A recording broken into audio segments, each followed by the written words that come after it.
L-unika rigall li vera xtaq Malcolm Benzin għal dan il-miliet huwa li jkollu saħħtu lura. Rigall li iżda ma jistax jingħatalu.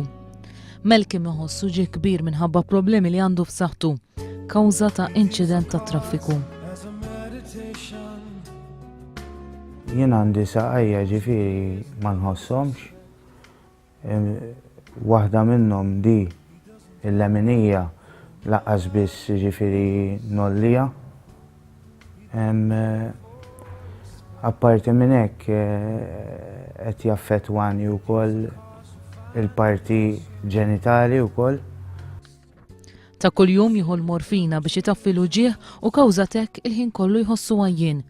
Minkejja li rapporti mediċi jagħtu l-parir li Malcolm għandu jagħmel operazzjoni barra minn pajjiżna biex jittaffilu l-ġieħ b'50%, il-gvern ilu 7 xhur jirrifjuta din it-talba. Meta ġifieri applikajt jiena biex immur barra, forsi qatt jirnexxi li mmur bil-fondi tal-gvern ma mmurx minn buti. Ġiet rifjutata l-applikazzjoni. Il-ħajja ta' Malcolm inbidlet mill-lejl għan-nar u mir-raġel li kien jisfen u jipprattika l-kickboxing kif jixed l-apparat tal-ġim li għatem fid-dar, issa spiċċa jimxi bil-krozzi. Malcolm ikollu jiserra fuq il-familja tiegħu biex imantni lil martu u ż-żewġ titfal tiegħu. Alla ħares m'hemmx għalija u m'hemmx il-familja tiegħi. Il-familja tiegħi eżeħu le bil-kuġini, qed ngħidlek bin-neputijiet kollha ġifieri moħħhom fija. Minħabba żball amministrattiv, il-karta li kellha tintbagħat lid-Dipartiment tas-Sigurtà Soċjali damet ma ntbagħtet u Malcolm ilu 4 xhur ma jieħux il-benefiċċji soċjali. Issa m'għandix xejn nagħmel li immur ġifieri nipprova nieħu loan mill-bank u nissallab biex nitla' u nagħmel din l-operazzjoni.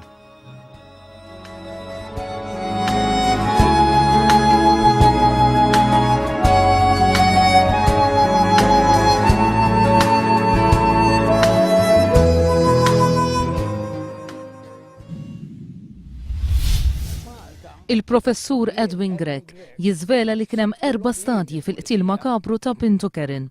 L-ewwel stadju, il-komplott, li skont il-professur Gregg sar minn grupp ta' studenti li 34 sena ilu kienu fl-aħħar sena tal-kors tal-mediċina. Kienu jiġdaw studenti, dawk li kienu l-iktar involuti u political minded ukoll ngħidha jiena wkoll, fimt, u kienu jkun hemm membri tal-mam magħhom, u kien ikun hemm membri oħra that were politically motivated. It-tieni stadju, l-istudenti kienu jiltaqgħu f'uffiċċju ta' avukat fiċ-ċentru ta' Malta. Minn hemmhekk intużat typewriter u ntbatt l-envelop tal-pakkett bomba. Il-pakkett bomba inġar minn Mastru Daxxa li għax kien eċitat ereq ħafna u ħalla l-marki ta' idu xellugija fuq l-envelop. Għax minn ġarhom l-envelopes kellu swaba neqsin. Għax il-professjoni tiegħu kienet ta' carpenter. It-tielet stadju, il-bomba nħadmet minn espert fil-qasam u kriminali magħruf. Edwin Gregg jgħid li l-pulizija abbandonawh għaliex ftit li xejn ħadu azzjoni minkejja li tom din l-informazzjoni kollha. Abbandonaw il-pulizija, laqqas inċempel ma jirrispondunix. M'għandax kuntatt magħhom il-pulizija. Qed jalqu li kollox. Ħalluni lampa u stampa, tajtom l-informazzjoni kollha. Qedtilhom tellu il-da, u tellu il-da. Ma wasalniex, mis se naċċetta dik. Il-każ ta' Kerin Gregg baqa' ma ssolvix għax hemm id moħbija li qed tostakola l-investigazzjonijiet. Però above everything else, there was a hidden hand li ma tħallix il-każ jiġi solvut. L-istess palma ġara fil-każijiet ta' Wilfred Cardona, Lino Kawki u Raymond Caruana. Dal-4 5 każijiet kriminal li ma solvux għaliex. Għax kollha kellhom a political involvement. Kollha. U għalhekk ma solvawx, għax ma jaqbilx li nsolvuhom. Waqt l-istess programm, il-Kummissarju tal-Pulizija assigura li saret investigazzjoni tajba fuq il-każ u l-investigazzjonijiet għadhom għaddejjin. L-espert forensiku Anthony Bella Medici għalli mal-119 student tal-mediċina telqu minn Malta fl-1977. Dawn għadhom ridu jiġu msejħa mill-Pulizija u Scotland Yard wara li kien hemm talba biex jiġu eżaminati il-fingerprints tagħhom brabta ma' dan il-każ. Tala privata li l-backbencher nazzjonalista Franco De Bono beda l-erba fil-għaxija f'Ruma kif kien mistenni spiċċat fiċ-ċentru tal-aħbarijiet u dan fid-dawl tal-aħħar żviluppi politiċi illi tagħhom l-istess De Bono kien protagonista meta ddikjara li jinsab lest ma jagħtix iktar appoġġ lill-Gvern jekk il-Prim Ministru Lorenz Gonzi ma jaqsamx il-Ministeru tal-Ġustizzja u l-Intern sa tmiem din is-sena kif wiegħed lilu b'mod personali. Mistoqsim lill-mezzi tax-xandier dwar iż-żjara tiegħu f'Ruma, Franco De Bono wieġeb li huwa għandu dritt tal-btala privata bħalma l-Prim Ministru kellu dritt li qatta l-vaganzi tiegħu ma' martu fil-Palazz tal-Gergenti. Il-kwistjoni saħaq il-backbencher nazzjonalista mhix waħda dwar Franco De Bono, iżda hija waħda dwar il-ġustizzja, il-qrati, il-ħabs u l-pulizija fost oħrajn. Għal daqstant żdied Franco De Bono, il-mistoqsijiet għandhom isiru mhux lilu iżda lill-Prim Ministru Lorenz Gonzi u lill-Ministru Carmine Sudbonnici li fi kliemu għandhom it-tweġibiet kollha għal mistoqsijiet dwar l-oqsma tal-ġustizzja u l-intern. Il-backbencher nazzjonalista reġa' sħaq li huwa kellu wedem il-Prim Ministru illi sa tmiem is-sena se jaqsem il-Ministeru tal-Ġustizzja u l-Intern u għalhekk issa din għandha titwettaq. Minn meta kien iffaċċjat bl-ultimatum ta' Franco De Bono iktar minn ġimgħa ilu illi mill-ġdid kixef beraħ l-instabilità tal-Gvern, Lorenz Gonzi ma għamel ebda dikjarazzjoni pubblika. Spikka wkoll iskiet tal-Ministru Carmine Sudbonnici li sal-lum huwa responsabbli mill-Ġustizzja u mill-Intern. Għalkemm sorsi informati sew jgħidu li internament huwa għamel il-pożizzjoni tiegħu ċara illi ma jaqbilx mal-proposta illi qed jagħmel Franco De Bono. It-3-8 ta' Novembru, ftit ta' sigħat biss qabel mal-Parlament kien se jiddiskuti vot ta' fiduċja fil-Gvern, il-backbencher nazzjonalista Franco De Bono kien ippreżenta fil-Parlament mozzjoni privata bi 22 punt dwar riformi fl-oqsma tal-ġustizzja u l-pulizija. Madankollu seba' ġimgħat wara l-Gvern għadu lanqas jaf meta l-Parlament se jkun qed jiddiskuti din il-mozzjoni. Ikkonferma dan ma' One News il-Viċi Prim Ministru Tonio Borg. Nittamaw li mal jerġa' jiftaħ il-Parlament f'nofs Jannar inkunu nistgħu nibdew bil-diskussjonijiet tal-mozzjonijiet. Verament hemm il-budget il-liġi li timplementa il-budget ma nimmaġina wara dik ikun se stabilita d-data li mbagħad niltaqgħu il-House Business Committee. Mill-kummenti ta' Tonio Borg jirriżulta li se jkunu għaddew iktar minn xarejn minn meta Franco De Bono ippreżenta l-mozzjoni tiegħu meta l-Gvern se jibda suppost jaħseb biex isib data biex din l-istess mozzjoni tkun diskussa. Dakinhar li Franco De Bono ippreżenta il-mozzjoni tiegħu, il-Prim Ministru kien qal li minħabba li skont huwa jżomm kuntatt regolari mal-backbencher nazzjonalista fi kliemu jaf preċiż x'inhu mal-punti partikolari ta' Franco De Bono. Jiena inżomm kuntatt regolari ilu issa dal-xhur isemmi n-numru ta' punti anke kiteb artikoli pubbliċi naf preċiż x'inhuma il-punti partikolari. Il-iżviluppi tal-aħħar jiem bi Franco De Bono jagħtu ultimatum lil Lorenz Gonzi jikkontrastaw b'mod qawwi ma' din id-dikjarazzjoni tal-Prim Ministru. F'kummenti fl-aħħar sigħat minn Ruma fejn jinsab btala privata, Franco De Bono staqsa kif tiebet is-sistema tal-ġustizzja f'pajjiżna u xi progress kien hemm fix-xogħol tal-pulizija minn meta huwa ippreżenta l-mozzjoni tiegħu fil-bidu tax-xahar li għadda. Il-kumpens li kienet joffri l-Bank of Valletta kellu marbut miegħu kundizzjoni li l-investituri jridu jwaqfu kull proċeduri legali li fetħu kontra l-bank. B'kollox l-investituri kellhom 30 ġurnata ċans biex japplikaw għall-kumpens. Kważi 98% tal-investituri ġifieri 2021 persuna aċċettaw il-kumpens li joffra l-BOV ta' 75 ċenteżmu għal kull sem li kellhom. Il-Bank of Valletta ħareġ 44 miljun euro kumpens għal aktar minn 60 miljun euro fi sħma mitlufa. 20 investituri rrifjutaw l-offerta tal-bank u issa 3 minnhom fetħu kawża fil-qorti kontra l-bank u d-diretturi ta' Sikaf għad-danni li sofrew.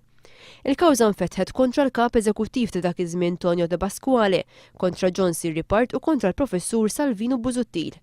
Nhar 28 ta' Ġunju li għadda l-Awtorità Maltija s-Servizzi Finanzjarji ħarġet direttiva kontra l-bank u l-investituri ingħataw id-dritt li jagħmlu l-ilment tagħhom kontra l-bank. L-MFSA għad trid tgħid x'inhuma l-konklużjonijiet tagħha dwar żewġ investigazzjonijiet li kellha tagħmel. fuq beħta isħma mingħajr ma l-bank iċċekkja li l-investituri kienu ta' esperjenza u dwar l-allegazzjoni li wħud mill-investituri fosthom direttur ta' Sika fu impjegati tal-bank kellhom aċċess minn qabel għal informazzjoni sensittiva u li bija laħqu bijaw l-isħma li kellhom. Tarif ippubblikat il-ġimgħa filgħodu mill-Uffiċċju Nazzjonali tal-Istatistika juri li f'Novembru li għadda id-dejn ta' pajjiżna kien jammonta għal 4.5 biljun euro, żieda ta' 345,000 euro fuq is-sena l-oħra. Fuq dan id-dejn il-Gvern ħallas imax ta' 193 miljun euro, medja ta' 530,000 euro kull jum. Fl-ewwel 10 xhur ta' din is-sena tħallsu 9 miljun euro iktar fi maxijiet fuq id-dejn mis-sena l-oħra. Skont l-Uffiċċju Nazzjonali tal-Istatistika, din is-sena fi maxijiet fuq id-dejn, il-Gvern nefa' 4 darbiet aktar mill-ispiża fuq l-investiment produttiv, maħsub biex joħloq l-impjiegi u minn nefqa ta' natura soċjali. Fl-istess ħin il-Gvern nefaq 4.5 iktar fi maxijiet fuq id-dejn mill-ispiża fl-edukazzjoni u fl-infrastruttura. Żgur li l-plejers tal-futbol huma mdorrijin iħossu l-adrenalina, iżda qabel illum dik ta' tiġrijiet ta' żwiemel kienu għadhom qatt mesperjenzawha. L-ewwel darba li tlajt fuq żwiemel ħadd biex esperjenza sabiħa. Għamilna l-ewwel dawra nofs dawra l-ewwel imma mbagħad ħajja naħseb bil-pis ħajja żwiemel. Jiena qasir sat qatt lej żwiemel, nitkellem id-dritt. U meta irċevejt tekst biex niġi hawnhekk sibta l ħaġa sibta xi ċajta jien. Qatt ma bsart, pereżempju s-saħħa taż-żiemel u hawn miexi u x'jaqla minn mal-art u hekk. Hija xi ħaġa impressjonanti. Uħud mill-ex-plejers nazzjonali tal-futbol ma ddejqu xejn jirrakkontaw il-biża li ħassew waqt it-tiġrija ta' żwiemel. L-ewwel esperjenza kont eċċitat ħafna. Dejt naħsibha niġix imma once li titla' fit-trekk imbagħad issa tibda toqgħod. Għalli ħsieb għal-biża li kelli qabel tlajt fuq is-sarkin.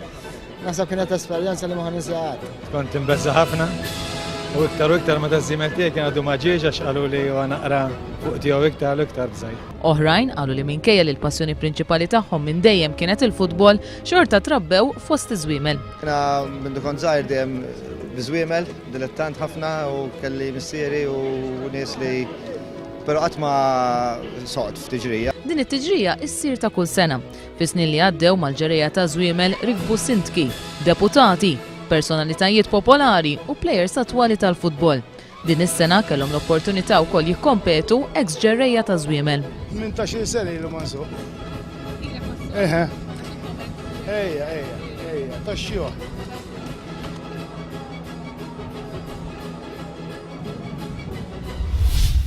Minkejja li ma intlaħaqx qbil bejn l-imsieħba soċjali fl-MCSD dwar l-estensjoni tal-lif tal-maternità, il-Gvern ippubblika regolamenti li jespeċifikaw żieda ta' 4 ġimgħat fuq perjodu ta' sentejn. Il-perjodu mhux interrott ta' lif ser jiżdied għal 16 ġimgħa mill-ewwel ta' Jannar 2012 u għal 18 ġimgħa mill-ewwel ta' Jannar 2013 il-qudiem. Ir-regolamenti jgħidu wkoll li l-impjegati li jkunu bil-lif tal-maternità fl-ewwel ta' Jannar 2012 ser ikunu intitolati 16 ġimgħa ta' lif, anke jekk l-istess lif beda qabel l-ewwel ta' Jannar 2012. Il-ġimgħat addizzjonali ser jitħallsu mill-Gvern brata fissa ta' 160 euro fil-ġimgħa. L-avviż legali jgħid li l-impjegati ma jistgħux jiġu mġela jaħdmu sara matul it-tqala jew għal perjodu ta' 12 xahar mit-twelid tal-wild. Il-Partit Laburista ilu jipproponi l-estensjoni fil-lif tal-maternità sa mill-2009. Permezz ta' studju xjentifiku u ekonomiku l-Europarlamentari Edward Cicluna wara kif l-estensjoni tal-lif tal-maternità tista' tfisser żieda massima ta' 9 punti perċentwali fuq il-popolazzjoni li taħdem. Il-Gvern Nazzjonalista għamel diversi xhur jopponi id-dħul ta' din il-miżura.